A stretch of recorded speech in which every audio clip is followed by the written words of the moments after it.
clinic does carry sunscreen products as well.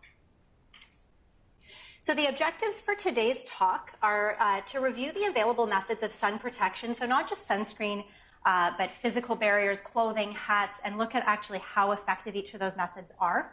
To understand Canadian sunscreen labeling, so when you're actually shopping for a sunscreen or advising your patients what should we be looking for, to address some of those myths that are out there about sunscreens, and to discuss some future trends in photoprotection. So might we one day be taking a sunscreen pill? And also, might we one day be using sunscreens that protect against visible light? So why do we care about photoprotection? Well, we want to prevent non-melanoma and melanoma skin cancers. We know that the sun is related with photoaging. There are certain photosensitive dermatoses, such as lupus, that can be triggered by sun and UV radiation. And the sun can also be immunosuppressive. But of course, there's certain benefits to ultraviolet radiation, and I think we can all attest to that today. The sun makes us feel good. It also makes vitamin D in our skin, which is necessary and can only otherwise be achieved through diet to some extent and through supplementation. And then again, it's immunosuppressive, and we use that to our advantage to treat certain dermatoses, such as psoriasis and atopic dermatitis. So we'll address the first objective, which is the methods of sun protection and their effectiveness. So Sheila mentioned my two sun protective little boys. I didn't stage this, but I took a picture of it because I thought, wow, I really drank the Kool-Aid. Here's my 2-year-old at the time with his big floppy hat, his full body sunsuit, and he's under an umbrella, and no doubt the little inches of skin that are exposed are slathered in SPF 50 sunscreen. But that little patch of shade he's sitting in looks pretty dark. So is it not enough to just be under an umbrella? How well does shade actually protect us from the sun? Well, a study was published to that effect in JAMA Derm in 2017.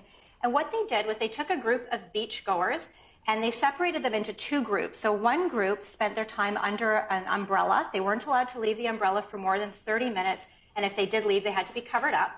And the other group was given an SPF 100 sunscreen. Is there a problem with the... Oh, you guys can't see the screen. Is there anyone that can assist with the screen? I can still speak to the study. You don't really need to see my son to understand the study. So, the participants spent... He's back. There's Darcy. Okay. So the participants spent 3.5 hours on the beach, and they had to be... the half of them were either under the umbrella for the full time. They were allowed to leave the umbrella for up to half an hour, but they had to be covered up. The other group got an SPF 100 sunscreen. They weren't told exactly how to apply it or how to reapply it, but they had to stay in the sun. They could go in the shade for up to 30 minutes just to cool off. And the next day, they brought the participants back and they looked at erythema. And in the umbrella group alone, they saw 142 sunburn sites and 17 participants who had a sunburn score greater than 2. Whereas in the sunscreen alone group, they saw 17 sunburn sites and only 2 participants with a sunburn score of greater than 2. So I think you can draw 2 conclusions from this study. One is that an umbrella definitely wasn't enough on its own. There was way more sunburn in the umbrella group than there was in the sunscreen group. But the second conclusion is that sunscreen alone wasn't enough either, because we still saw sunburn in that group, and ideally we don't really want to be seeing any sunburn at all. What about cloud? We have a lot of cloud cover in Vancouver, and patients often say to me, but Dr. Kuritzky, and they'll point out the window, do I really need to wear sunscreen today? Well, obviously on a clear day, you get 100% of penetration of those UV rays, but there's still a fair amount of penetration depending on the thickness of the cloud, even 31% if it's totally overcast. But if you look at the numbers through broken cloud, you're still getting 73% of UV rays, and scattered clouds 89%. Furthermore, weather changes, and so when people are out without their sunscreen, the weather can change and they can be exposed. And I think many people have had that experience of thinking it wasn't a sunny day or that they wouldn't be out for so long and not sun protecting and ending up with a sunburn. Glass is another physical barrier, and all glass protects us from UVB, but not all glass protects from UVA, and in fact, most glass does not. And it's really interesting, but a number of studies have shown an increased left-sided distribution in North America for basal cell, squamous cell, Merkel cell, and melanoma skin cancers. And the explanation is for this is that we're mostly drivers in our vehicles, and you're getting that sun streaming through the left side, and so we tend to see more photo damage and more skin cancers on the left. And just anecdotally, when I do see a patient who has more skin cancers on their right, they very often have either an Aussie or a South African accent, because they drive on the other side of the road, of course. Automotive glass, the windshields are laminated, and that's so that on impact they don't shatter. And that laminate actually does protect from UVA. However, you're still getting light from the side windows and the over the roof window if you have one in the vehicle, and those don't protect from UVA. And most architectural glass does not either, so unless you're in a building that has treated glass, UVA is coming through. So even people that work in an office. So this woman sat at the same office desk for 15 years with her left side exposed to the window and her right side not. And you can see here nodular cutaneous elastosis with comedones, also known as Favre-Raccouchot disease, which is known to be caused by the sun. And it's only on the left side that was facing the window. Sunglasses are really important. So in 2016, a Canadian consensus group met. There was 28 different interest groups, dermatologists, ophthalmologists, various cancer groups, but all of these groups that make recommendations about sun protection, they actually all got together and said, let's be on the same page. And one of the things to come out of that is that it's not just skin sun protection that's necessary, but sunglasses as well. So unlike the messaging you hear about the skin, which is to avoid the noonday sun, to do activities earlier and later, you actually get more UV radiation to the eye earlier in the day and later in the day. And that's simply because when the sun is lower in the sky, you're getting those rays more parallel to the eye. So the style of sunglasses that's best is wraparound, because that's going to block the lateral rays as well. The tint and the color have no effect on the UV blocking. Interestingly, the labeling in Canada is mandatory. So you'll see either UV 400, meaning it blocks all UV right up to 400 nanometers, or 100% UV. But those are not tested the way that sunscreens are. So there's no sort of standard labeling. The only country that has that is Australia, where they have to be tested by a third party. And children are the most vulnerable. So I mainly give talks so that I can gratuitously show pictures of my kids. And this is a few years ago, but just to show it's really hard to get little kids to wear sunglasses, but just continued reintroduction, and eventually they do get the hang of it. And in the meantime, a hat can help for their eyes too.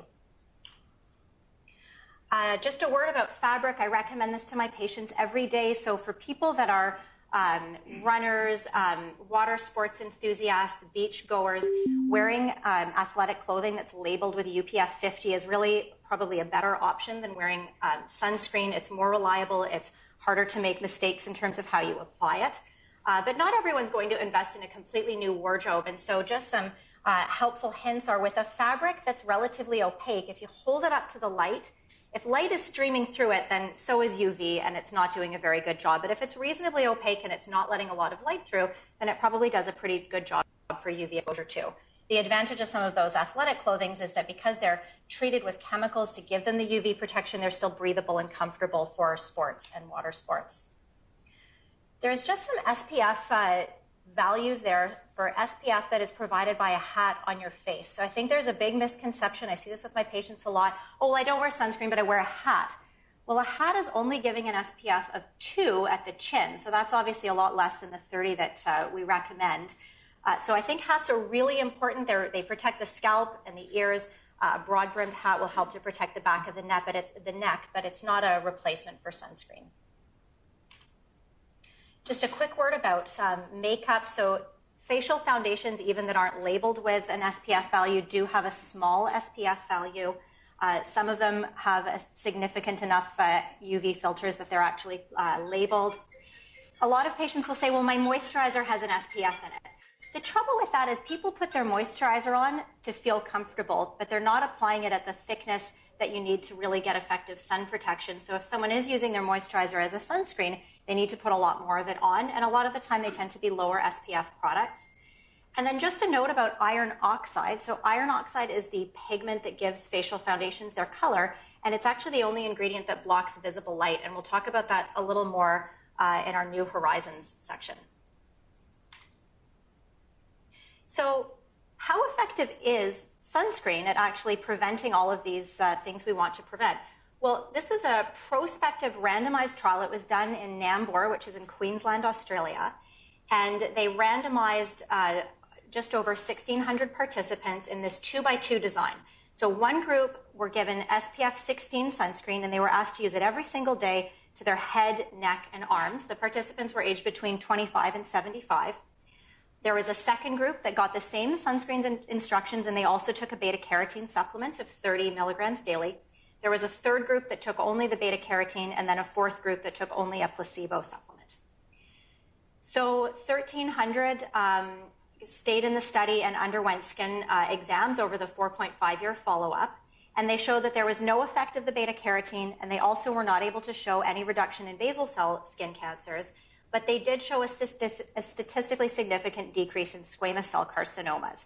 So that's really good to know, because of the two, although basal cell carcinomas can be a big problem, can be very disfiguring, they're very, very rarely metastatic or lethal, whereas squamous cell carcinomas can be life-threatening.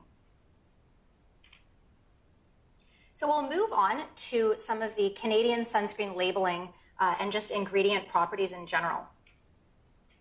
So these are some products that I found lying around my house. I took this picture this morning. Different SPF values. There's sprays, there's lotions. One is a stick format. You'll notice there's nothing under SPF 30, nothing under SPF 40 there actually. And one of them has the UVA in a circle logo, and nothing else has that. They all say UVA and UVB, but why is one of the UVAs circled?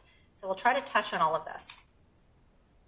So in terms of labeling, I think everyone's pretty familiar with the SPF, which is how well it protects you from UVB. Other statements that you'll see are broad spectrum, UVA and UVB. I mentioned that UVA within a circle. Some products are water resistant. And then people are increasingly aware of the two categories of sunscreen ingredients, which are the physical or inorganic versus the chemical or organic. So sun protection factor is a multiplier. It's specific to the individual, and it means the amount that sunscreen product, when applied properly, how many times does it increase your minimal erythemal dose? So if normally you burn in 10 minutes, and you have an SPF 10 properly applied, then you would burn in 100 minutes. So it's specific to the individual in terms of what their MED is. It relies on perfect application, and they use a very thick coat when they test sunscreens. This is just the industry standard. It's 2 milligrams per centimeter squared.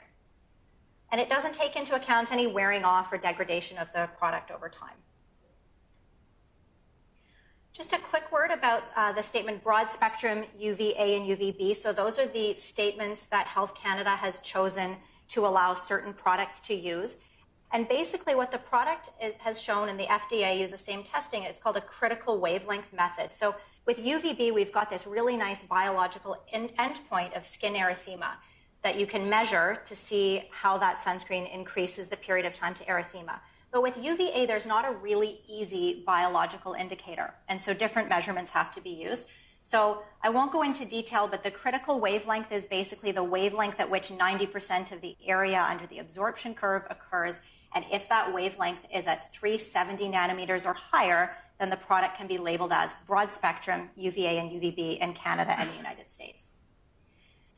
The UVA in a circle appears on certain products, mainly European products, and that's because it's the European Commission symbol, and they've chosen a different standard in Europe, which is a ratio of the UVA protection to the UVB protection. So in Europe, they state that the product must be 1/3 devoted to UVA for every 2/3 that protect against UVB. And if it meets that and they've submitted to the European Commission, then they can use this UVA in a circle. And it basically is trying to get closer to the ideal sunscreen, which would absorb evenly throughout UVA and UVB, but that's very hard to achieve because we don't have as many effective UVA filters as we have UVB filters, so that's why it's 1/3, 2/3. The whole nomenclature of physical inorganic versus chemical organic can be a little confusing. The older physical sunscreens were thick, opaque sunscreen. There's only 2 ingredients that are considered physical. That's zinc oxide and titanium dioxide. And the traditional mechanism of action is that it's actually just reflecting and scattering the UV rays right off the skin. However, those are not very cosmetically appealing, and so the new formulations use micronized formulations of zinc and titanium dioxide. But when you micronize those particles down to a very small particle, they actually act as a chemical sunscreen too. So they're absorbing that UV radiation and converting it to infrared. So they're actually acting as both a physical and a chemical sunscreen, whereas all of the other active ingredients are aromatic compounds that absorb that UV radiation and convert it to infrared through a chemical process. More of those are devoted to UVA. There's certain specific ingredients that cover most of them are devoted to UVB, and some cover UVA, whereas the physical ingredients are a little bit better at covering the full spectrum of UVB to UVA with just the one or two ingredients. So you're either feeling enlightened or maybe a little bit more confused. So what should you really look for, and what should patients look for? So a minimum SPF of 30, the statement broad spectrum, the statements UVA and UVB. The UVA in a circle is a good symbol, but there are good products on the market that don't have it because they simply haven't applied to the European Commission for that symbol. And then water resistant really depends on the activities, if you need a water resistant sunscreen for sweating or swimming, etc. So now we're going to address some of the myths that exist for sunscreens. So myth number one, isn't SPF of X, insert a value, 15, 30, isn't it enough? Patients will say, well, I read somewhere that an SPF 60 really isn't any better than an SPF 30. And it's confusing because we used to recommend an SPF 15 and now we recommend an SPF 30. And then in some countries, like in label, they actually have legislated that they cannot label a sunscreen product as higher than SPF 50 plus. So if your company's product is SPF 51 or SPF 100, you can just say SPF 50 plus, which kind of implies that the higher SPFs are no better. So what's the truth? Well, if you look at how much UVB is blocked by a sunscreen product, and I've put the little simple equation there, for an SPF 15, it blocks 93% of UVB. That sounds pretty good. Double that to an SPF 30, it's blocking 97. SPF 50 blocks 98, and you double that to an SPF 100, it blocks 99. Well, I don't know about you, but if I got 97% on a test, I'm pretty happy. I'm even happier if I got 98 or 99, but maybe at that point I actually studied too hard. It doesn't seem like a big increase for that huge jump in SPF. But what if you flip those numbers on their head? So we're talking here about how much UVB is blocked.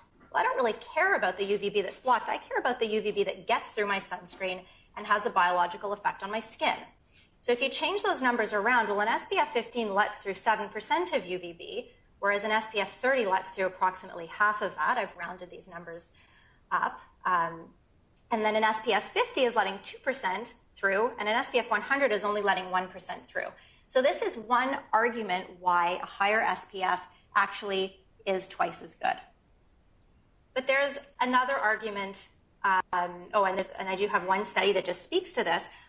This was published quite recently in the Journal of the American Academy of Dermatology. So again, a real-life study. They took 199 healthy people skiing at Vail, Colorado, and they did a split-face study. So they gave them two products, and they told them which product had to go on which side of the face. They didn't really tell them how many times they had to reapply. It was just real-world usage.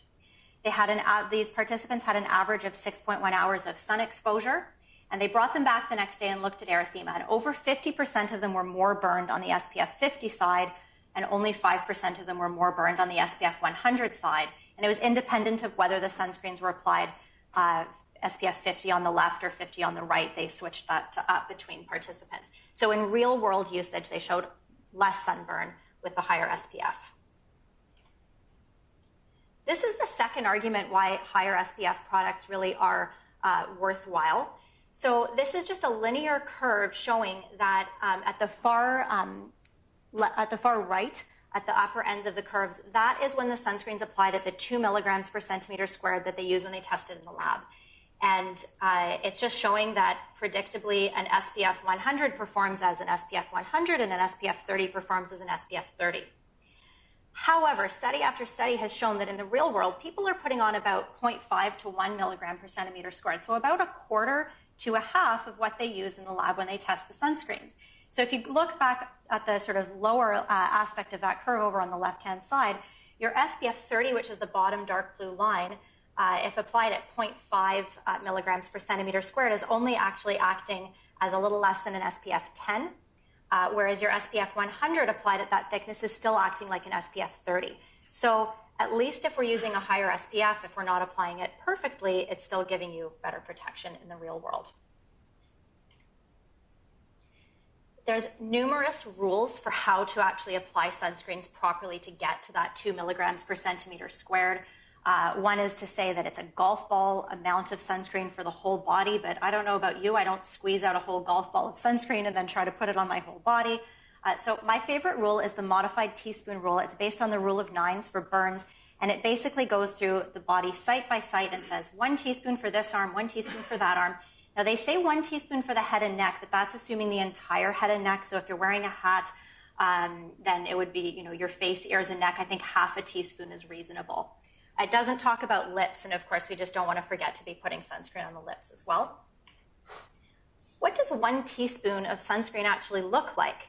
So I took 1 pump of my morning sunscreen product, and I think most consumers would assume that if it's a pump, it would be calibrated that 1 pump is the amount you put on your face for your morning sunscreen.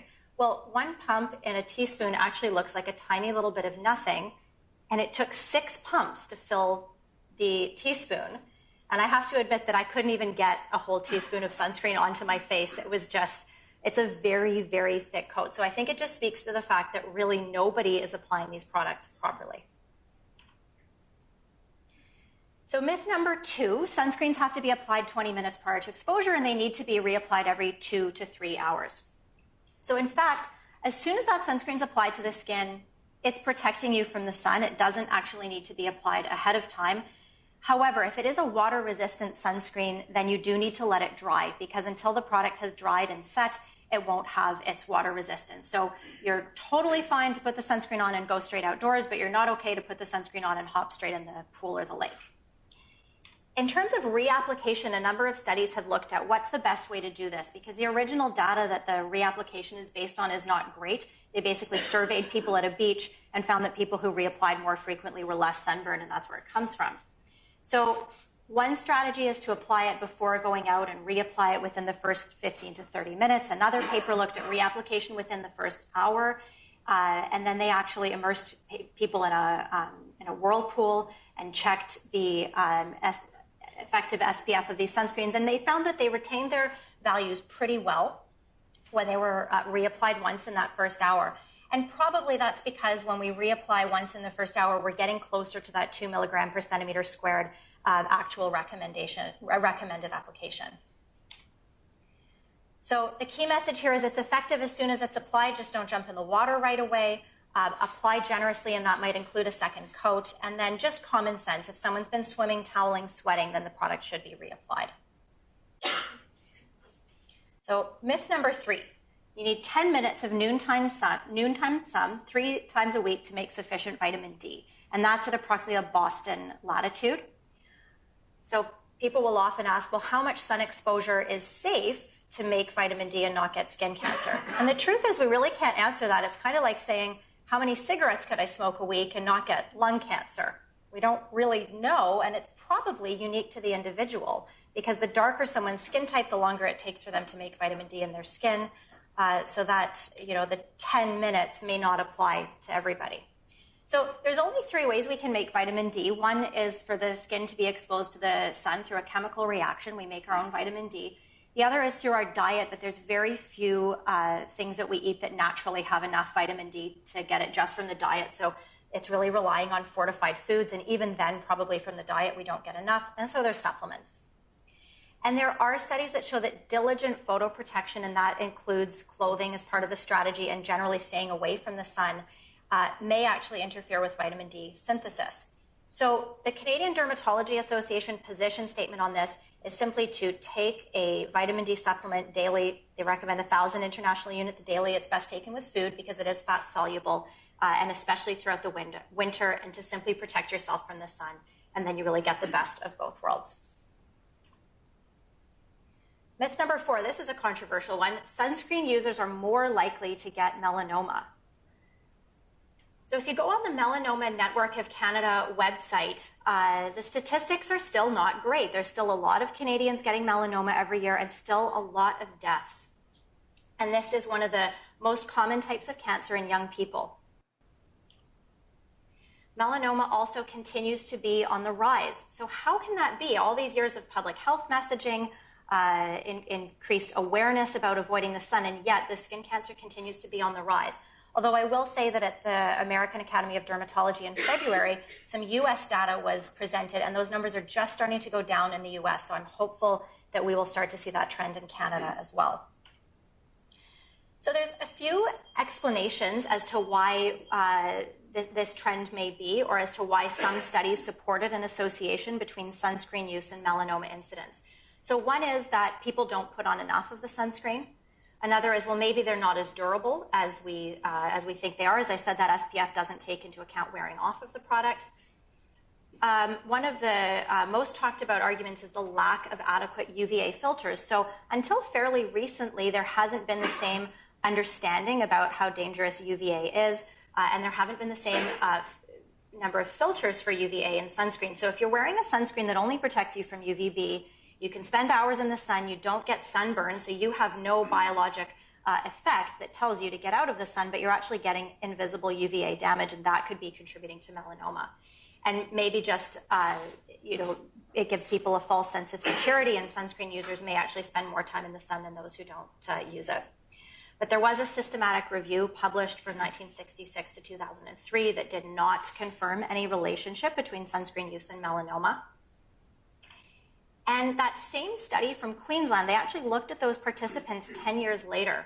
So for 4 years, they used the sunscreen, and then they were observed for another 10 years through questionnaires.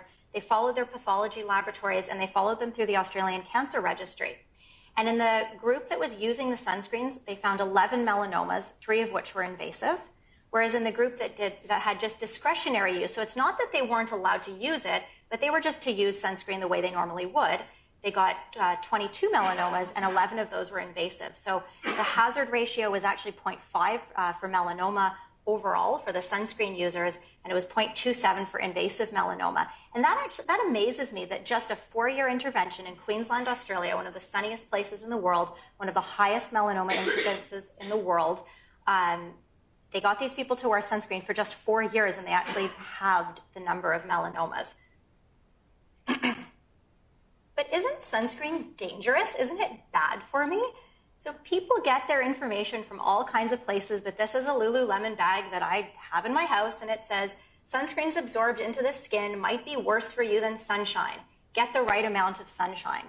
So I'm pleased to say this is an old Lululemon bag, because the CDA, as you can imagine, were enraged by this, and we got them to take Lululemon to take the statement off of their bags. But it's just like anything in medicine. People want to be informed, and they're seeking information, and they're getting it from all kinds of places. So the dangers of sunscreen overall are seen to be two categories. There's the nanoparticle story, and there's the hormone disruption story. So we'll start with the nanoparticles. Nanoparticles are defined as particles less than 100 nanometer in diameter.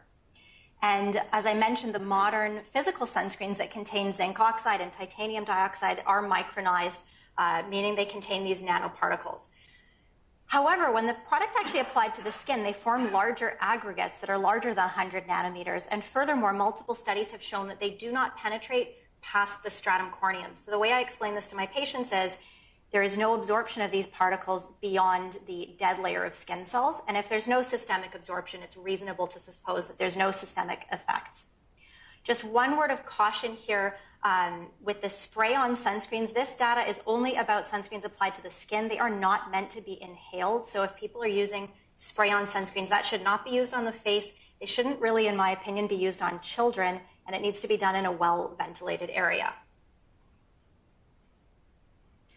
What about the hormone disruption study? So 2 of the most common sunscreen ingredients are octinoxate and oxybenzone, and these have both been labeled as hormone disruptors.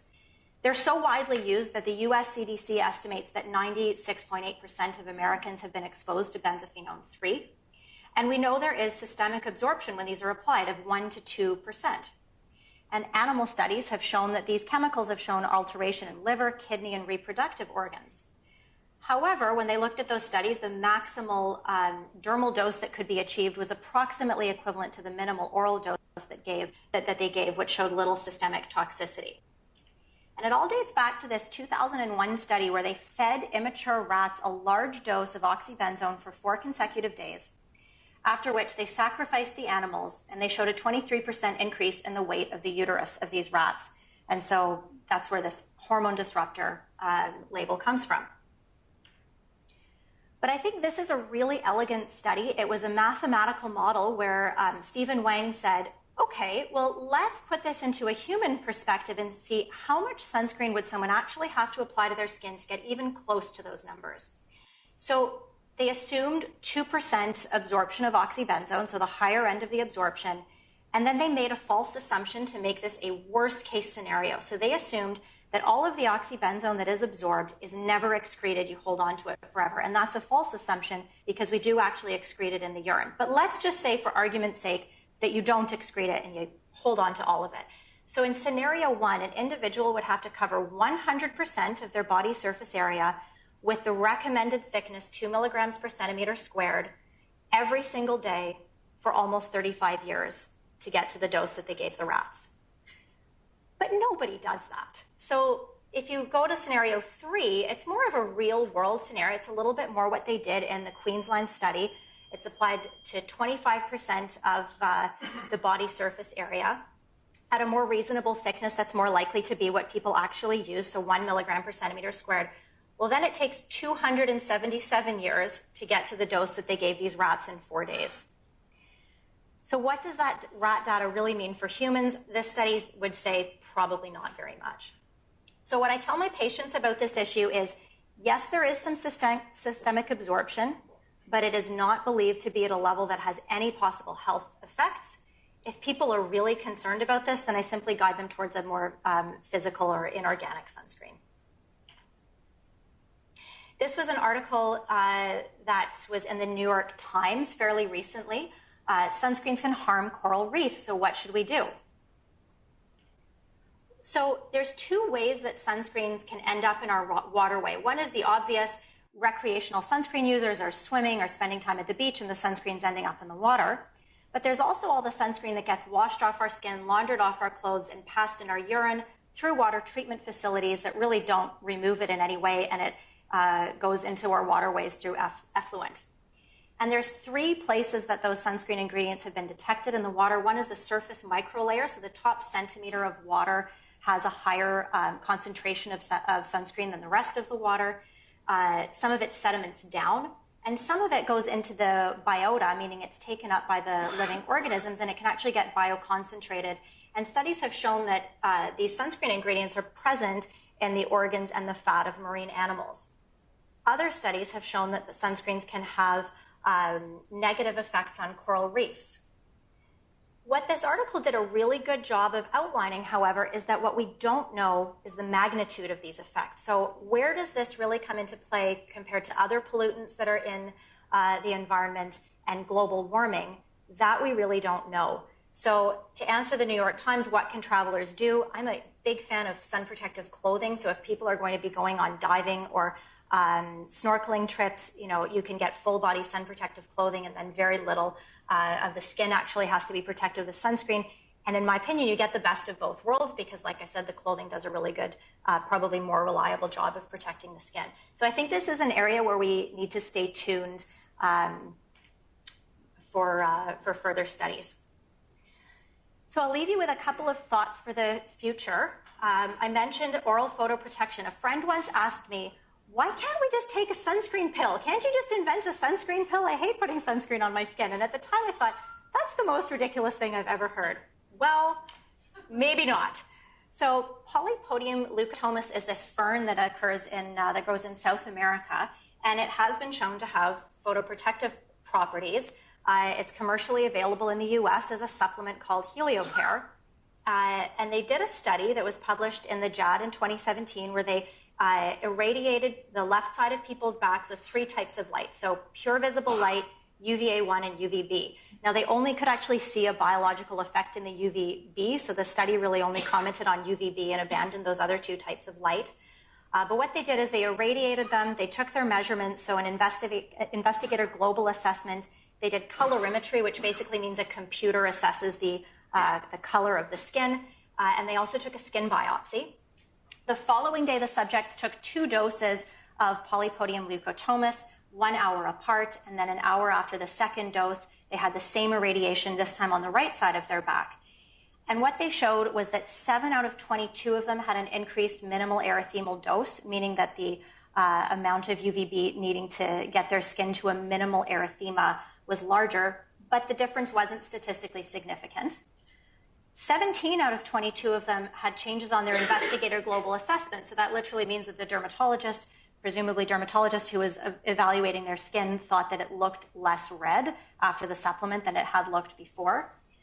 But the most interesting part is that 22 out of 22 on histology showed decreased sunburn cells and cyclobutane pyrimidine dimers. And these are changes that we know to be related to UVB. And so there may be something to this. It seems like it shifts the skin type a little bit. So a skin type 1 would behave more like a skin type 2. It has to be taken fairly close before outdoor exposure. And for what it's worth, in a room full of sun protection experts at our meeting of the American Academy, nobody's taking it. So I think it's a lot like other supplements that we've seen that come out in medicine. They sound really exciting, but there's not a lot of data. And also apparently it matters very much what part of the fern is made to actually, is used to actually make the supplement. Certain parts of it contain the photoprotective ingredient and certain parts don't. So you may not be exactly sure of what you're getting in that supplement. Just a quick word about this product, which is available in Europe and not in North America. Scenesse is an implantable Afamelanotide, and it's for erythropoietic porphyria. So again, it shifts their phototype. This is a metabolic disease where patients have extreme sensitivity to sunlight. So it's often diagnosed in children because they'll scream when they go in the sun. They have pain immediately with sun exposure. And so these patients are very, very limited in what they can do. And this little pellet basically gets implanted in the abdominal fat every 2 months, 3 or 4 times throughout the summer months, and it increases tolerance. So we may be seeing more systemic methods of photoprotection in the next few years. Finally, a few words about visible light. One of the most difficult conditions I treat in my practice is melasma, which is this photosensitive darkening. It mainly happens on the face, more in women because estrogen plays a role, but it happens in both sexes. And patients will tell me, but Dr. Kuritzky, I wear SPF 100. I always wear a hat. I only go in the shade. I never go in the sun. But as soon as I go on vacation or the sun comes out, my melasma darkens. Well, these images are showing the effect in the darker skin type. You've got UVA 1 on the left and visible light in the center, and then there's a lighter skin type on the right. And the top is 0 hours, and it goes all the way down at the bottom to 2 weeks. And basically what they showed is that with visible light, you get this immediate pigment darkening. So you can see the skin is darkened within the circles, and you get some immediate pigment darkening with UVA as well.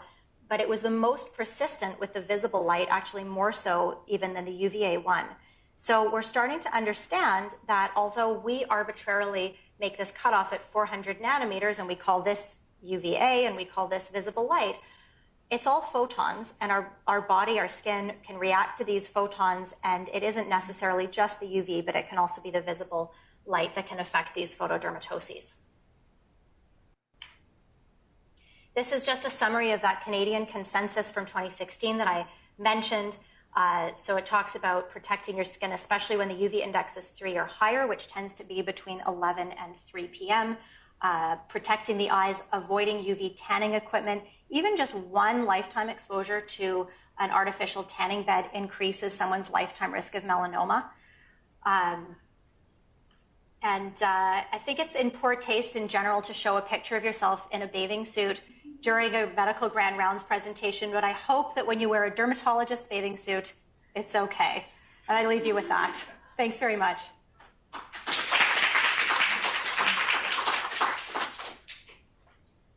I think we have a couple of minutes. If anybody had any questions, I'd be happy to do my best to address them. I have a question. Yeah, go ahead. So as you were saying, all of the studies that are actually looking at the SPF and the efficacy of sunscreens are looking at them with use that in the real world is maybe 0%. So can you comment on that? And is that then an argument in favor of using a higher SPF sunscreen, inferring that if you're using a 60 but using it with typical use, you're actually going to be getting SPF 30 type protection? Yeah, I think that's one of the strongest arguments for high SPF sunscreens, is that we know that nobody uses them the way that they're tested in the lab. I think that the ideal situation would be that we change the industry standard and make it 1 milligram per centimeter squared, but that is never going to happen. It's 2 milligrams per centimeter squared, and we're stuck with it. So part of it is educating people about how to apply the sunscreens, and part of it is just taking into account that most people won't apply them to that thick level. And so I even tell my patients, when you're wearing an SPF of 60, you may be getting closer to an SPF of 30, or you may even only be getting an SPF of 15. It really depends on how much you're putting on. Yeah. Go ahead. Following up on that, should there be changes to industry standards of how high a product should be considered? If a product is marketing itself as SPF 30 or 15, then essentially the way that people are buying it is kind of using this. Yeah. Yeah, I mean, I can see a strong argument for trying to change that industry standard, but once these industry standards are set, I think it's very, very difficult. I mean, it is a worldwide standard. So can you imagine if when you shop for a sunscreen in Europe, they're using 2 milligrams per centimeter squared, but fly across the Atlantic to North America and we've decided we're going to use 1, it would be very confusing. So I think that I would love it if it changed. I think we're stuck with what we have. Yep. Can you speak to the black and white expiry date on my sunscreen bottle, and what does that actually mean? Yes. Thanks for bringing that up. So all sunscreens are regulated as medications in Canada, and all medications have to have an expiry date. So it basically just means that they've tested it at a certain point, and that at that point it maintains its efficacy. So a couple of words about that. First of all, we shouldn't have a large amount of sunscreen hanging around, because if you remember from the teaspoon rule, it takes 30 milligrams of sunscreen, or milliliters rather, to cover the whole body. And they're often sold in bottles of 60, 120. So if it's your beach sunscreen, it's only going to be 2 or 3 or 4 applications. So when people go off to Mexico with a bottle of sunscreen and they come back and it's half used, and it sticks around until they go to Mexico next year, my bigger concern with that is that they needed to use more in the first place, not so much the expiry date. So first of all, people should use more. It shouldn't be hanging around for so long.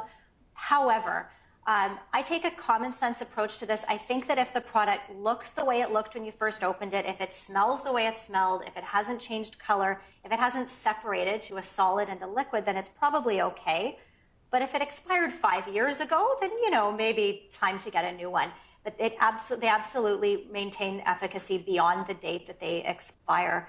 I think probably 6 months would be a reasonable rule of thumb. Yeah. Yeah. Great question. Did sunglasses reduce the risk of ocular melanoma? The first question. And my second question is, when it had the CPA label on the sunscreen, does that make it better? Oh, yikes. Okay, I'm going to take the first question to begin with. So adults don't get any UVA to the retina because our lens blocks it. So unless you have aphakia, meaning you have no lens, or in very young children, because they have very clear lenses, the light isn't reaching the very back of the eye. So obviously I'm not an ophthalmologist, but there's other sun damage that can occur more in the anterior part of the eye. Cataracts can be impacted by sun exposure. Scarring, pinguecula can be impacted, floaters. So I'm not actually sure about whether sunglasses change the incidence of ocular melanoma. That would be more a question for one of my ophthalmology colleagues. I couldn't answer that with confidence, but there are other important eye changes that definitely are prevented by sunscreens. The CDA logo, it denotes good products, but I think that on the market there are good products and there are even better products, and it's very difficult to keep all of these things up to date. So I think that the CDA logo, basically most of the products that have it, I think are very good products. And really, when in Canada, with the labeling that we have, when you recommend an SPF 30 that says broad spectrum and UVA and UVB, that's basically every product on the market. And yet, there's certain UVA filters that are better than others. So it's very, very difficult with the labeling that we have to direct patients. So I think the CDA, if you take sort of all sunscreens that meet that, that level, the CDA logo is going to bring it up a notch. And then there's probably certain other products that are even a little bit better. And the differentiator is going to be that UVA protection, because they're all equally good at UVB. Also, companies have to apply to get the CDA logo. So just because something doesn't have a CDA logo, right, doesn't mean that it's not a good sunscreen. Yeah. The company hasn't applied to get the logo on there. Yeah, yeah. I was hoping no one would ask me that. So Neutrogena has a patented helioplex technology, which it took a long time for them to convince me of this, but I think it does have really good UVA protection. La Roche-Posay is a European brand that they do have that UVA in a circle, so you know that at least 1/3 of the product is going to be UVA as opposed to UVB. Other European brands such as Aven have that as well. I think the best sunscreen is the one the patient likes, because frankly, it could be the one that performs the absolute best in the lab, but if someone hates the feel of it, you're just not going to wear it every day. So, you know, I usually will write down a couple of names. Another one I like is Cliniderm 45. It doesn't come in a water-resistant formulation. It's purely physical, so it's one of the few purely physical brands that are available for patients with more sensitive skin or who are looking for a physical sunscreen. But at the end of the day, patient preference is so important, and I'd rather see them in a sunscreen that they like the feel of and that they're willing to wear, as opposed to saying, well, this is my brand that I really like, and then they say, well, I don't like the smell, and they don't wear it. So I'm dodging your question a little bit, but I gave you a few brands there. Yeah?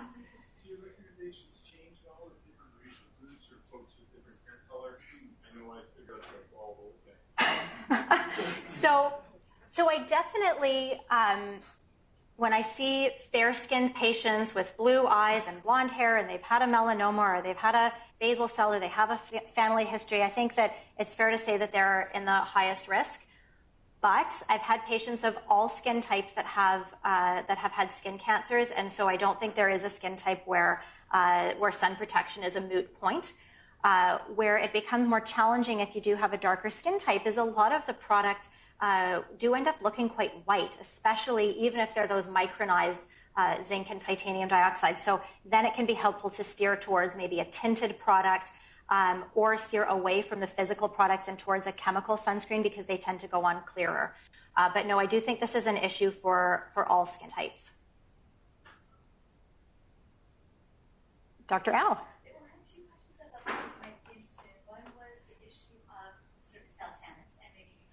Mm-hmm. And the other is the patient who says, I'm allergic to my sunscreen. Okay. Yeah. So self-tanners are safe. It's just a pigment that darkens the skin.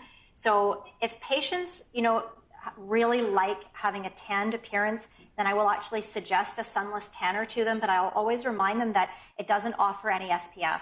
So there is still this belief out there that you need to get a base tan before you go on holiday so that you don't burn.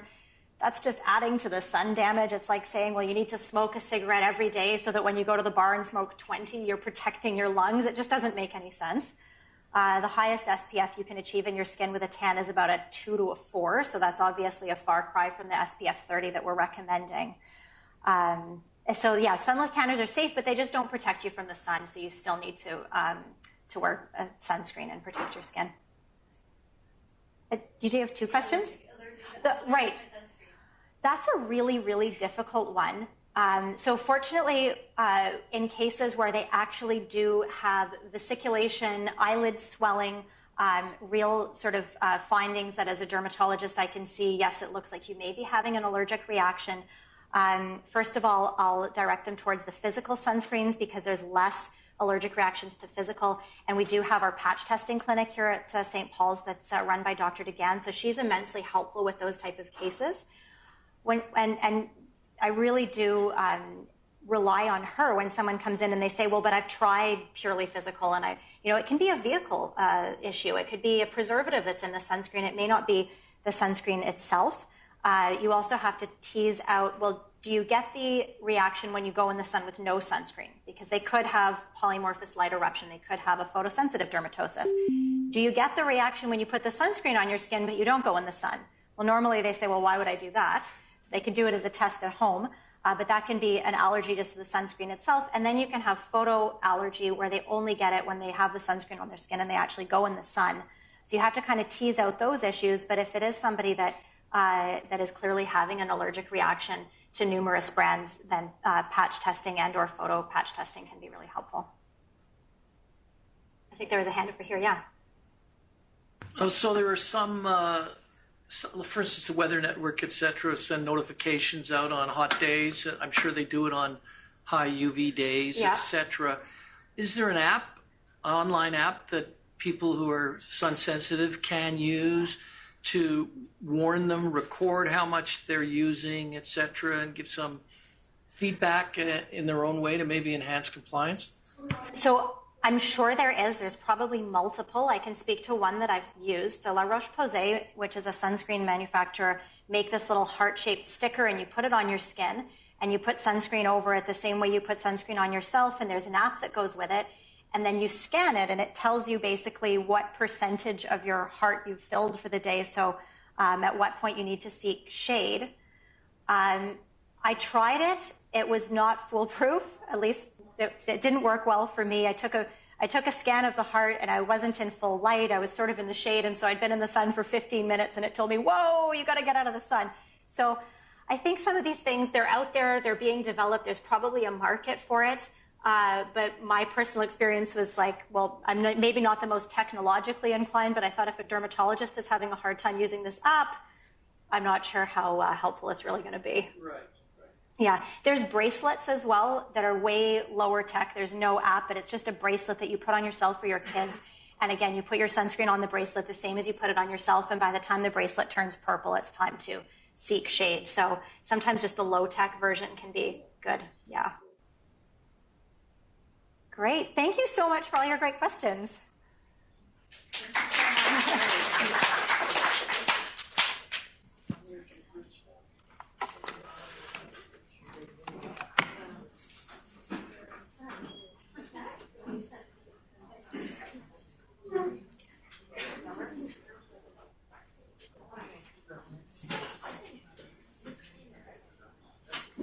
Works. So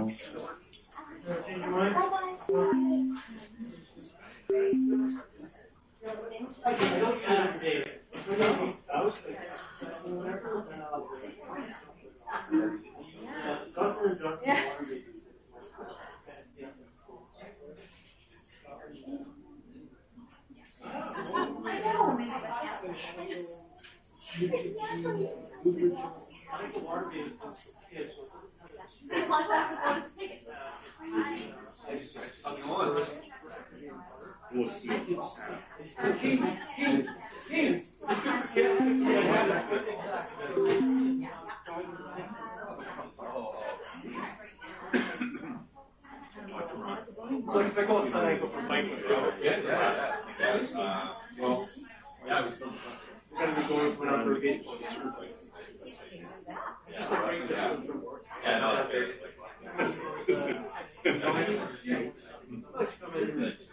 I like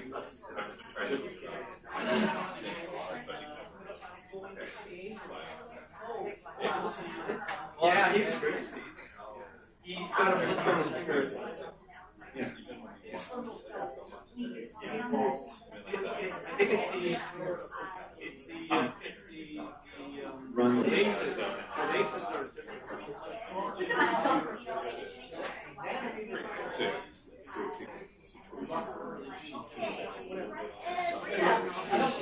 Yeah.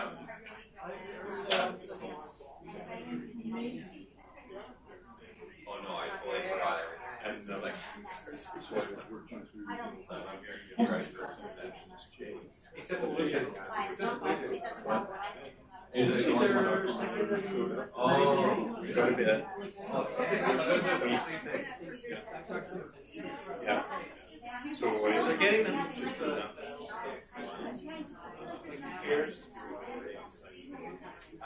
yeah. Oh my God.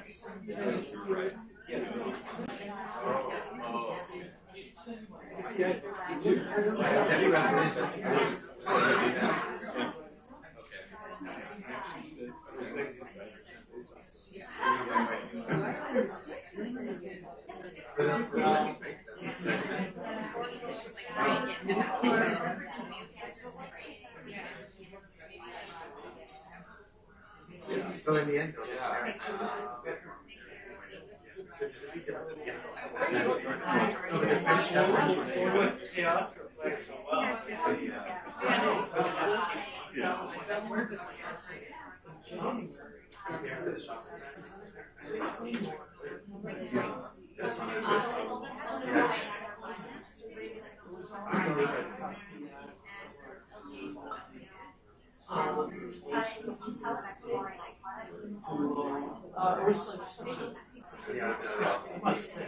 It's early. It's early. it is, but it's fun. It's early, but it's better than 4 o'clock.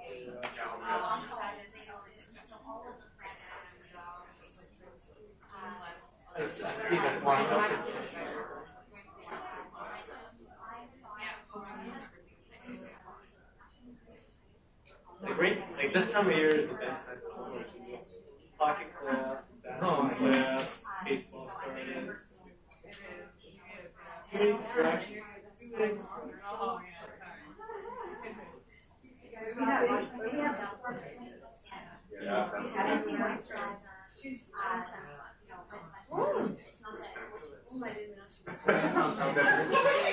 Grammars are pretty good, eh?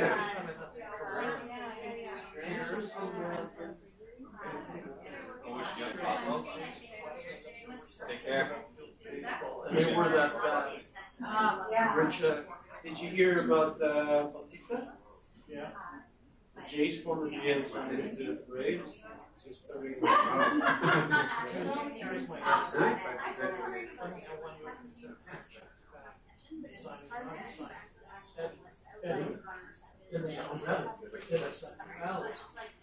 just think of when the Ottawa Senators, should we keep Chara or should we keep Redden? Yeah. So what did they do? They kept Redden, took from Chara, and the rest is history. Oh my God. They have to give her. Chara, yeah, Chara. They also signed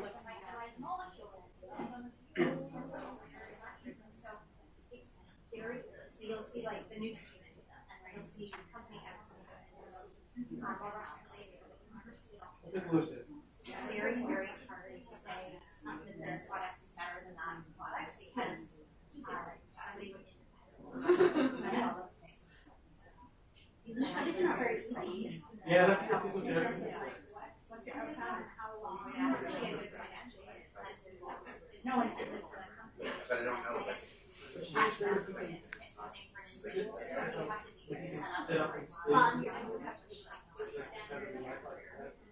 Because it seems like fun.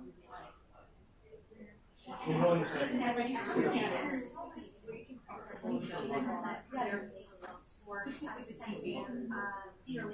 was actually surprised.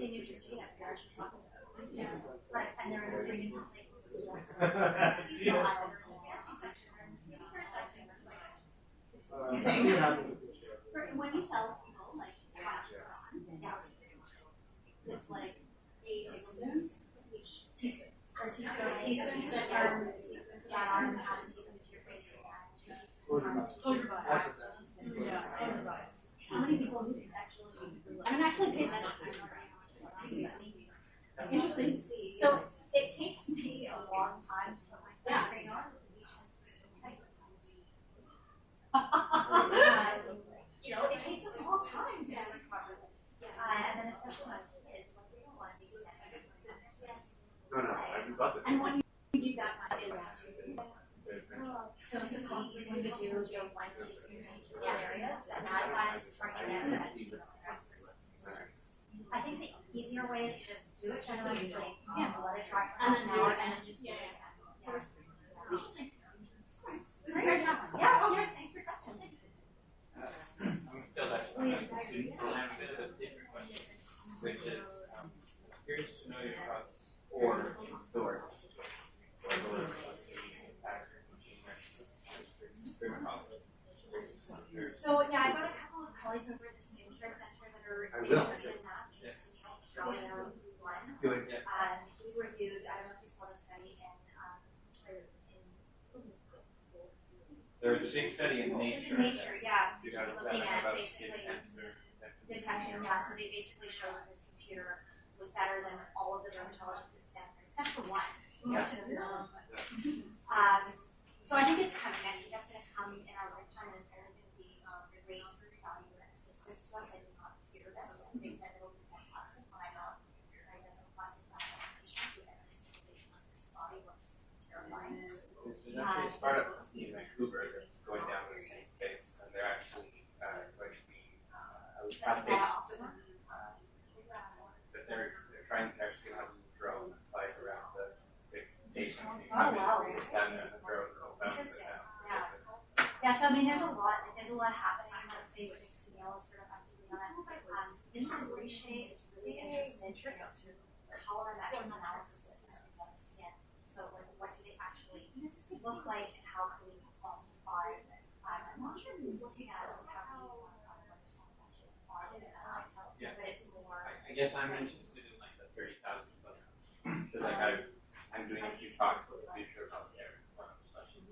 I was going to chase dermatology, and my perspective is that identifying skin lesions is part of the. Yeah, so like the last big, I'd say the last big diagnostic revolution is the dermatoscope, which has become like our stethoscope. Like if my dermatoscope runs like that, I feel like I'm practicing my oscilloscope. Right. So artificial intelligence imagery and chemical format is something that we explore and we can use in our clinics. Yeah.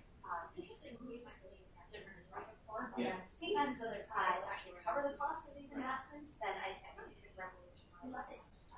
And what's the dermatoscope? No, it's a fluorescent light microscope, and it allows you to see structures in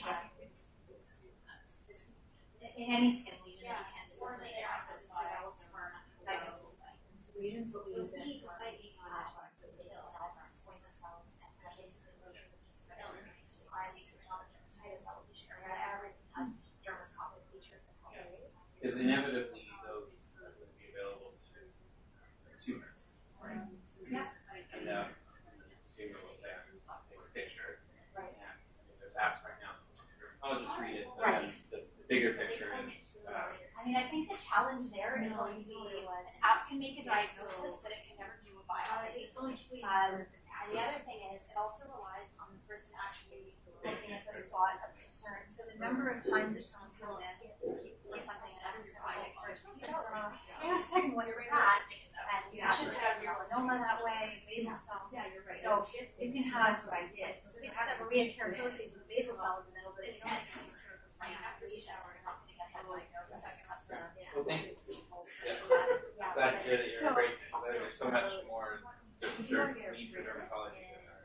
Absolutely. Yeah, well, and if it just helps, if it even prevents some unpleasant 6 months coming to my office for me to say, that's a okay, back to your GP. And it's like, that could have been somebody who's really struggling with their acne or maybe does have melanoma. So I think it could help, but it can also possibly bring us more referrals. That's going to be hard to triage in every single patient who comes to that problem.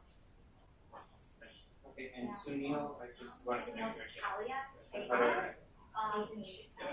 It's usually diabetic. Okay. And Hardy Lily, like the such that case patient actually diabetic was not presented. Sunil didn't get the last one that did the diagnosis. Else. Why was it recent therapy? Last year. That's fine. Someone else I'll actually start supposed with to Sunil. present. Thank you very much.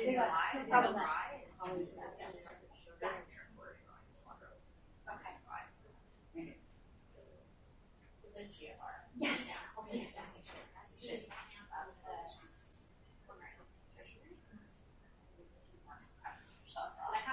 Thursday afternoon, like, go to bed, catch up on paperwork. Is he not? Is he not on this? Yes.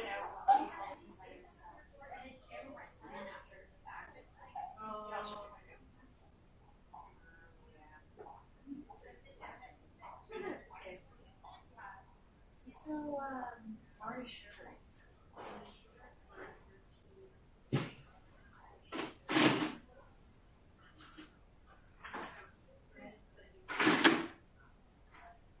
Oh, yeah, right.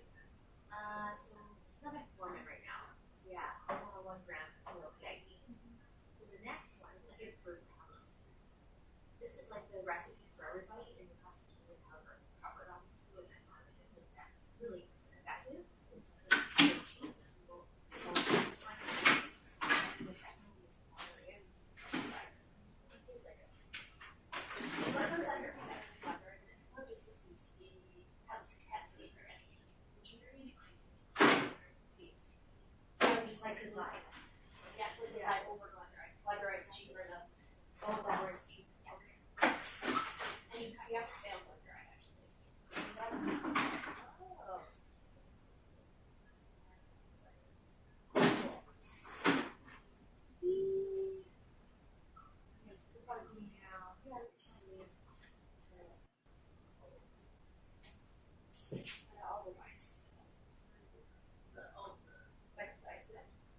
Yeah. Or like inside? Yes. It is. You can start low and then yeah. I think that's a target. Great. That's good. Yeah, no.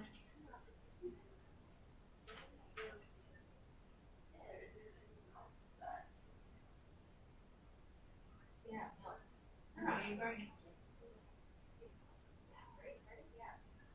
So I'll update anything that's changed on this one. So cool. Okay. You want me to go?